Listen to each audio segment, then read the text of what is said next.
આવી રીતે બદામના નાના નાના કટકા કરવાના છે. નમસ્કાર મિત્રો, આજે આપણે બનાવવા જઈ રહ્યા છીએ એક્ઝોટિકા મીઠાઈ, જે બજારમાં 1200 થી 1500 રૂપિયામાં મળતી હોય છે. તો એના માટે આપણે જોઈશે કાજુ અને પિસ્તાના કટકા, બદામના કટકા. હવે બીજી જે કાજુ છે બીજા, એનો આપણે પાવડર કરશું. તો એ પાવડર કરવા માટે મિક્સર ગ્રાઇન્ડરમાં આપણે એમને પીસી લઈશું.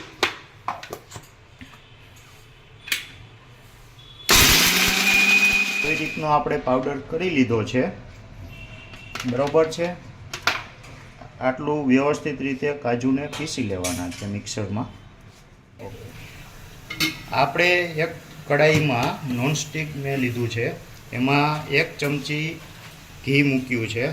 એમાં આપણે કાજુ બદામ પિસ્તાને શેકવાના છે ખાલી. અને આ બાજુ ચૂલા ઉપર પાણી ગરમ કરવા મૂક્યું છે. એની અંદર આપણે જે વ્હાઈટ ચોકલેટ આવે છે તે ઓગળવા મૂકશું.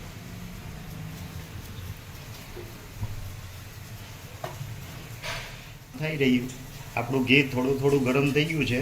હું આ ચોકીમાં ગરમ ઘી જે છે તે થોડું ચોપડી દઉં છું, જેથી કરીને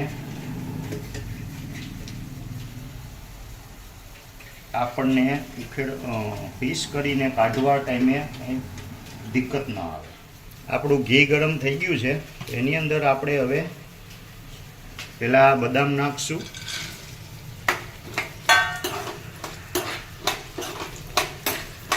ગેસને મીડિયમ ફ્લેમ ઉપર રાખવાનો છે.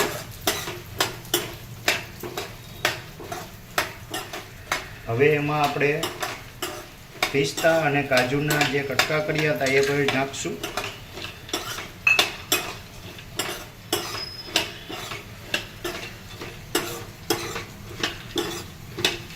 આને મિત્રો વધારે નથી શેકવાના, ખાલી એની અંદર જે મોઇશ્ચર હોય છે, જે ભેજનો ભાગ હોય છે, એ ખાલી દૂર કરવાનું છે. વધારે શેકવાથી બરાબર ટેસ્ટ નહીં આવે. સરસ શેકાઈ ગયા છે, સ્મેલ પણ સરસ આવી રહી છે. હવે આપણે ગેસ બંધ કરી દઈશું.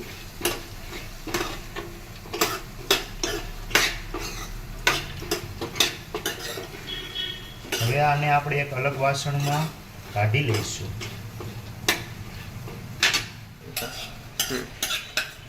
વાહ, આપણે પોણો ગ્લાસ જેટલું પાણી નાખશું. એમાં આપણે ખાંડની ચાસણી બનાવવાની છે. મેં 200 ગ્રામ કાજુનો પાવડર કર્યો છે, એટલે આપણે ખાંડ પણ 200 ગ્રામ લઈશું.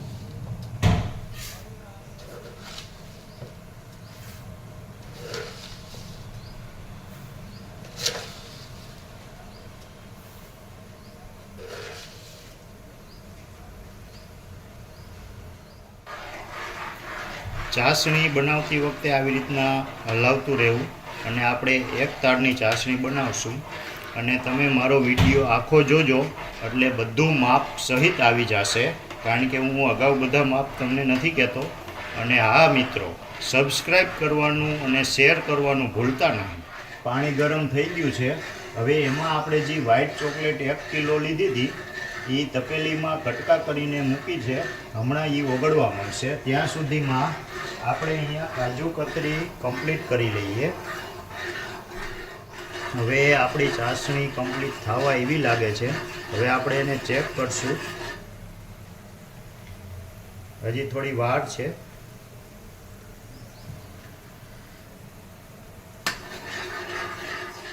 હવે આપણી ચાસણી ઓલમોસ્ટ કમ્પ્લીટ થઈ ગયેલી છે. તો હવે આપણે એમાં જે કાજુનો પાવડર કરેલો હતો એ એડ કરશું.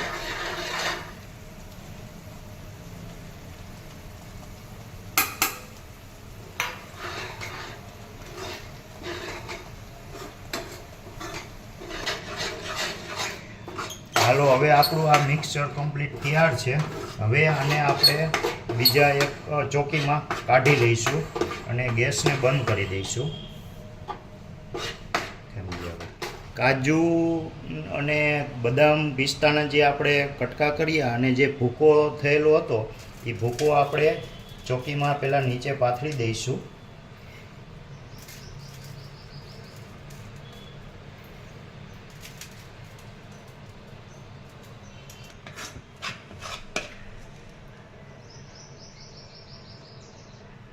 આપણે ચોકીમાં અલગ અલગ રીતે વ્યવસ્થિત નાખી દઈશું અને એટલે આખામાં પાથરી શકીએ. આપણે વ્હાઈટ ચોકલેટ જે ગરમ પાણીમાં મૂકી હતી એ 50-60% જેવી ઓગળી ગઈ છે અને હજી થોડીક આપણે રાહ જોઈ જોશે. થોડું ધીમે ધીમે ઓગળે ત્યાં સુધીમાં આપણે જે પેલું કાજુ કતરી ટાઈપનું મટીરિયલ બનાવ્યું છે, શું કહેવાય એને? કાજુ કતરી જ કહેવાય ને? હા, તો એમાં ઉપર જે કાજુ બદામ પિસ્તા આપણે શેક્યા હતા એને આપણે માથે પાથરી દઈએ. ત્યાં સુધીમાં આ ઓગળી જશે. આમની અંદર આપણે આ કાજુ બદામ પાથરી દઈએ છીએ. પિસ્તાના બી કટકા કર્યા હતા આપણે. પિસ્તા, કાજુ, બદામ, બીજું કાંઈ આમાં નાખવાનું હોતું નથી. આવી રીતના પાથરી દેવાનું છે ખાલી.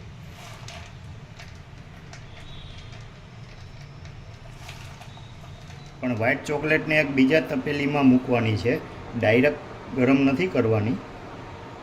જો વ્યવસ્થિત રીતે ગરમ છે અને હમણાં હીટ ટ્રાન્સફર થઈ જશે એટલે આપણી ચોકલેટ ઓગળી જશે. આપણી ચોકલેટ ઓલમોસ્ટ ઓગળવા જ આવી છે. થોડું બાકી છે એ હમણાં ઓગળી જશે. ત્યાર પછી આપણે જે કાજુ કતરી ઉપર જે આપણે ડ્રાયફ્રૂટ પાથર્યા હતા એની ઉપર પછી આને આપણે પાથરી દેવાનું છે અને પછી થોડા જે ડ્રાયફ્રૂટ આપણે વધ્યા હતા એ એની ઉપર નાખી દઈશું. આપણી આ વ્હાઈટ ચોકલેટ હવે કમ્પ્લીટ ઓગળી ગઈ છે તો એને આપણે આ કાજુ કતરી ઉપર પાથરી દઈશું.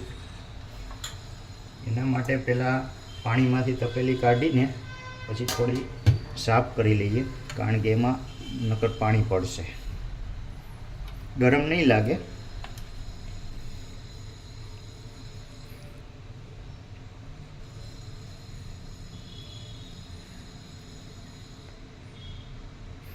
એક નાનો એવો ગઠ્ઠો રહી ગયો છે પણ વાંધો નહીં.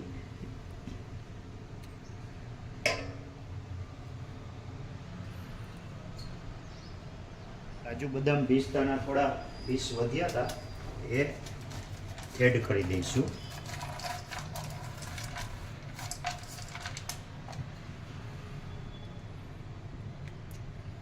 એટલે શું છે, હજી થોડું ગરમ છે ત્યાં અંદર એમાં તે બેસી જાય. હવે આપણે આને ઠરવા દઈશું. પછી એકદમ ઠંડુ થઈ જાય પછી આપણે એમના પીસ કરશું. આપણી એક્ઝોસ્ટિકા હવે લગભગ ઓલમોસ્ટ જામી ગઈ છે, થોડી હજી નરમ છે, પણ હવે આપણે એમના પીસ કરી લઈશું જેથી કરીને એકદમ જામી જાય. પછી પીસ કરવા થોડા આપણને હાર્ડ પડશે, મુશ્કેલ થશે. આ પણ અત્યારે વ્યવસ્થિત જામી જ ગયું છે. હવે નીચેથી પેલું કાઢવું જોશે. વજન भी जाजो देना पड़ेगा.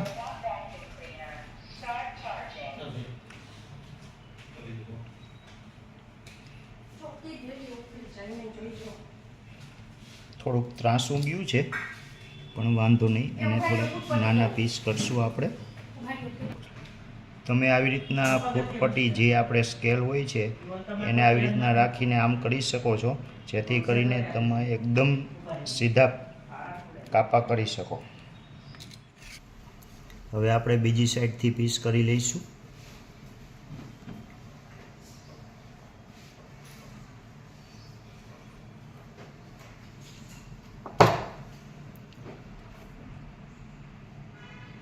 તમે ચોરસ, લંબચોરસ કે પછી આપણે પેલું કાજુ કતરીમાં ત્રિકોણ ટાઈપ કરતા હોય છે એવી રીતના પણ કરી શકો છો.